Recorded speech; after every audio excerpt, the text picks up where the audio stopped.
Biotehniška fakulteta vsako leto podeljuje Jesenkove nagrade. To je najvišje priznanje na področju uporabnih ved v življenju v Sloveniji. Biotehniška fakulteta jih podeljuje najboljšim študentom na magistrskem študiju, na doktorskem študiju, posebej pa za življenjsko delo.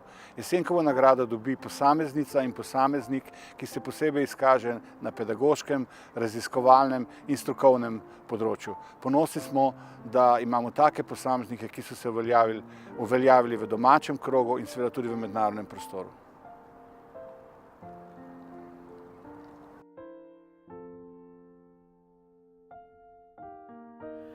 Leta 1977 sem se vpisal na študijski program Kmetijstvo zootehnika, zato ker je bil to takrat edini študijski program na Univerzi v Ljubljani, ki je med imeni predmetov vseboval predmet, v katerem je bila skrita beseda genetika.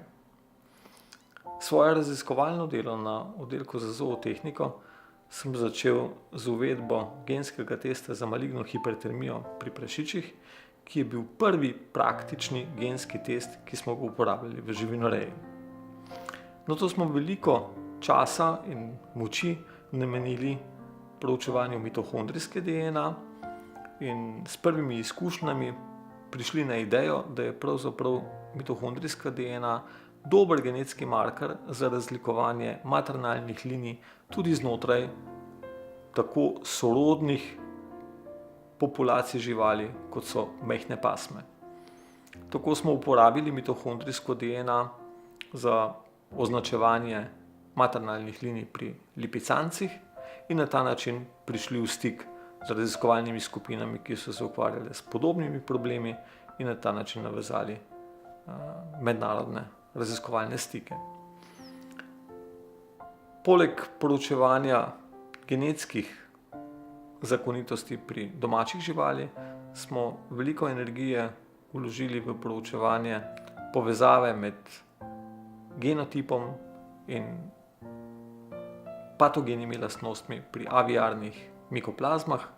To je bil del raziskovalnega programa, na katerem sva sodelovala s kolegom Dušanom Benčino in na ta način doprinesla k uvajanju molekularnih metod za pojasnjevanje fenotipskih lastnosti mikoplazem. Naše izkušnje pri delu z celicami mlečne žleze, s proučevanjem izražanja genov v mlečni žlezi, so nas v okviru evropskega projekta o biologiji laktacije pripeljale v konzorcij, ki se je ukvarjal s sekvenciranjem genoma goveda in na ta način smo lahko doprinesli k anotaciji genov, ki se izražajo v mlečni žlezi pri govedu. V zadnjem času gre naš razvoj v smeri bioinformatike, uporabljamo velike sete podatkov in z analizo teh podatkov skušamo pojasniti, kakšna je struktura populacije in po drugi strani, kakšna je povezava med širšimi genomskimi regijami in kompleksnimi lastnostmi pri domačih živalih.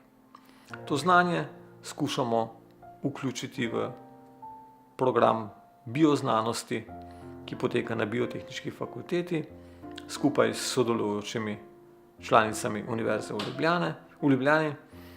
In ta program je prirejen študentom, tako da lahko prosto izbirajo vsebine, ki jih najbolj zanimajo, ki se jim zdijo najbolj potrebne za opravljanje svojega doktorskega dela. Po drugi strani pa omogočajo interdisciplinarno usmeritev in povezovanje vsebin, ki jih bolj tog program ne bi dovoljeval.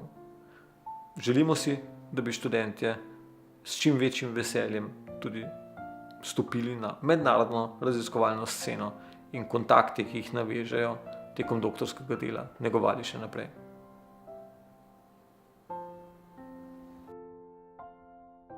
Profesor dr. Peter Dovč je mednarodno priznana znanstvena avtoriteta. Vedno je znal v raziskovalno delo pritegniti mlade.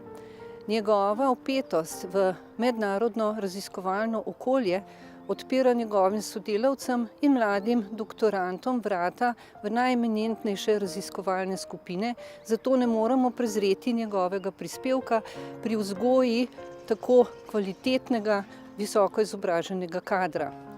Z novimi idejami in metodološkimi pristopi je prispeval k razvoju znanosti, prispeval pa je tudi k prepoznavnosti znanstveno-raziskovalnega dela v Sloveniji in k ugledu naše fakultete in Univerze v Ljubljani.